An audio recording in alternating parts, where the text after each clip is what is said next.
আমি কি কোনো দলের কথা বলেছি? আমি শুরু থেকে নিয়ে উল্লাস করেছি। আমার প্রত্যেকটা বিএনপি মানুষ আমাকে ভালোবাসে। ক্ষমা চাওয়া লাগবে, ক্ষমা চাওয়া লাগবে, ক্ষমা চাওয়া লাগবে এখানে। ক্ষমা চাবে আমি সামলাইতে পারবো না। এই যুবকরা বাধানন্দে রাখি না। এটা 5 আগস্ট আগে বাংলাদেশ নয়। কোরআন বিরোধী কথা বলে পিঠের চাপ রাখতে থাকবে না। ক্ষমা চাইতে হবে। আমি ওই পুরো ক্ষমা চাইতে হবে। আপনি কি আওয়ামী লীগ করেন? তা আপনি আওয়ামী লীগ না করলে আপনি কথা বললেন। আল্লাহ করে আইন চাপি কেন আমাদের রাস্তায় এসে?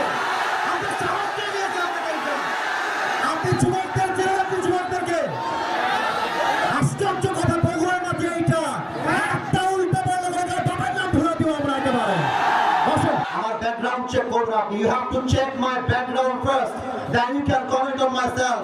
বগুড়ার মাটি এইটা, বগুড়ার মাটিতে কেউ ইসলাম বিরোধী কথা বলবে, এটা বগুড়ার সরকার সহ্য করতে পারবে না। আরে আমি তো শেখ হাসিনাকেই গুনি নাই, আপনাকে মুখের জন্য আমি কি করবেন? আপনারা আমাকে কি করবেন?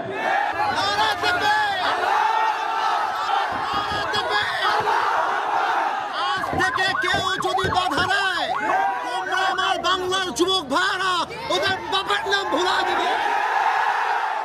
যেখানে যেই নেতা বাধা দিবে জুতা প্রাণে নামাই দেওয়া হবে।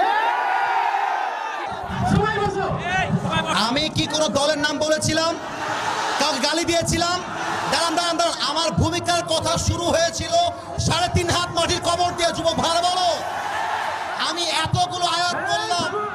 আচ্ছা থামেন উনি, আচ্ছা তোমরা থামো থামো থামো থামেন থামেন থামেন। প্রিয় ভাইয়েরা, আমরা কোনো মারামারি চাই না। আল্লাহর কোরআন দিয়ে আইন চলবে, এটা কোনো রাজনৈতিক কথা হইতে পারে? এটা মুসলমানদের কই যাবে? আগামী সংসদ চলবে কোরআন দিয়ে। সেই বেড়াবাদের পেছন রাখতেও থাকবে না। যুবক ভাইয়েরা আমার, আপনারা বুঝবেন আপনাদের এলাকায়, এটা আমি কিছু বলবো না আজকে। তোমরা আমার সঙ্গে থাকবো তো ইনশাআল্লাহ? তোমরা আমার পক্ষে আছো তো ইনশাআল্লাহ? আবার দেখা হবে রাসূলুল্লাহ ওয়া তাআলা ওয়াসিল মুমিনিন। ইনশাআল্লাহ দেখা হবে ইনশাআল্লাহ।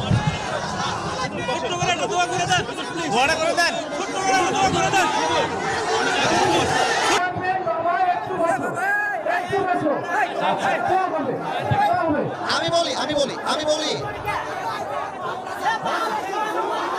ক্ষমা চাওয়া লাগবে, ক্ষমা চাওয়া লাগবে, ক্ষমা চাওয়া লাগবে এখানে। ক্ষমা চাবে আমি সামলাইতে পারবো না।